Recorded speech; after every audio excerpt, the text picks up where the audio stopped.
And here we are with Trailblazer by Shaun Southern on the Commodore 64. Now this, like quite a lot of Southern's games at the time, this started life on the Commodore 16, as the scrolling message currently tells us. And it is quite a good game on the Commodore 16 actually. The trail, if you want to call it that, or the level, it does actually extend a bit further than it does on the 64, but there's no two-player mode, which is definitely a bit of a downside, because the two-player mode in this game is great, but that's not to say it's not great one-player, because it is great one-player, I must admit. Now there's an explanation of what all these tiles do, but the aim of the game is to start in one grey area and then go through the level as fast as you can and reach the end stage, which is another grey area. And in between there's various coloured tiles which have different effects on the player. The player controls a little ball. For example, blue tiles make you jump, green speed you up, red slow you down, purple bounce you back. Now cyan tiles reverse your controls so that left becomes right, and they're quite tricky levels. And finally I think we have white tiles, which in arcade modes, white tiles will make you warp. The game goes at a fantastic speed there, I must admit, technically very good. There's different modes of game. At the bottom you can see the various modes. One player trials, just if you want to practice. Two player matches if you just want to just mess around with your mate. And player versus robot is like two player, but with just a robot ball. Normally if you're playing one player, you play arcade mode, which is what we're going to do. But otherwise you can pick which levels you want to play or practice with the ABC. But if you play arcade mode, you start at A and end in, I don't think it is Z, I think it's maybe W is the last level. Right, let's start. Now, there's not a lot of games like this on the 64 that have this sort of checkerboard mode. Now the first level is quite easy. Now you look at the top right, it says J2. That's jumps. You get a limited amount per level, but they do carry over. Well, to a certain extent. I think you can have a maximum of 9. So it's best not to waste them too much. Right, whoops. You can see I briefly hit the warp square there, but I'm afraid I blew it. Now the amount of time you can put the level with also carries over. So it's obviously worth trying to get there as fast as you can. I've got 4 jumps left, which is more than enough to complete this level. It's quite a tricky bit here. I can do this section, but a bit of practice. There we go. That's 2 levels down. Now the levels have got fairly descriptive names. Getting lane obviously tells you you've got to be careful which lane you're in. Some of the levels are named after Pink Panther films, if I remember. That's the sort of humour that Shaun Southern now put in his games. And he used to have scrolling messages at the start of his games with lots of jokes, references to children's television at the time.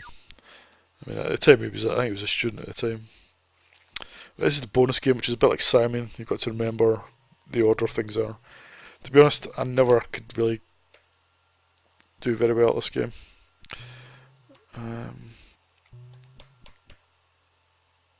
Yep, I actually could do that one. It gets a bit boring after you've done a couple, so I'm just normally if I'm in a rush, I just skip it, to be honest. And we're off. So this is where the controls will be reversed. Oops, fucked up that warp square again.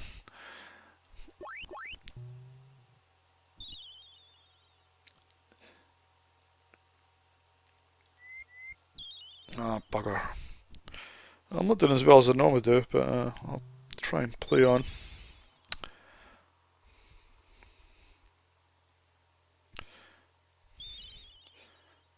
Right, so I'm now moving left to go right, so but then it throws you by throwing in a normal square, a normal colour zone in between.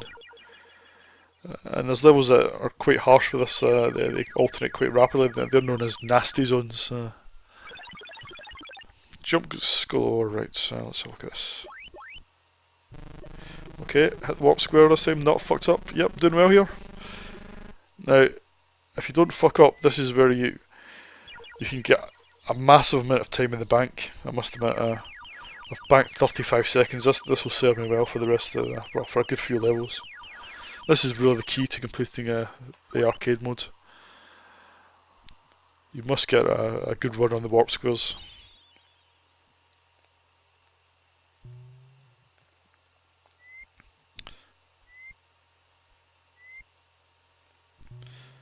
Now, man, this is one of the not few, but this is definitely one of the games on the 64 that I still play quite regularly.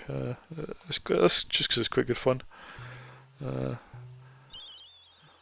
mean, it's like, I suppose it is a race game, but there's nothing quite like it really. Apart from it does have a sequel called Cosmic Causeway, which is a bit dropped the two-player mode, but it had a more sophisticated display, where where the ball doesn't move left and right, but the perspective changes around the ball. Which is quite impressive to look at, and there's power-ups in it and things like that. But it's quite a good game in its own right. But I don't think it was. It didn't quite have the immediate level of fun that this provides. I do think this is the better of the two games. And of course, Shaun Southern. He's also did the Kickstart games on the 64, and I think after Super Scramble Simulator, which was effectively the third Kickstart game, he went on to the Amiga to do the Supercars games and the Lotus Challenge games, all very highly respected games on that computer. This is the nasty zone. You can see it's starting to alternate between normal and cyan colour. It's really quite horrible. It can really fuck you up, but I'm doing alright here. 4 jumps left, so I should be able to complete this level.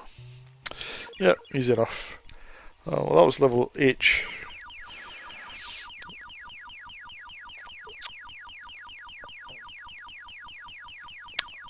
You can see I've still got I've still got a lot of time left in the bank there, so I'm good for a few more levels yet. You see I'm missing these bloody warp squares, which isn't so good. The key to completing some of these is to try and get the speed up tiles and not get bogged down on the red tiles.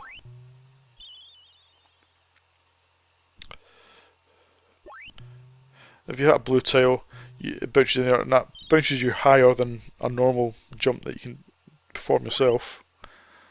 So some of those depend on you jumping at the right moment. Well, I don't think there's much more I can really show you. You've seen most of the core gameplay here, really.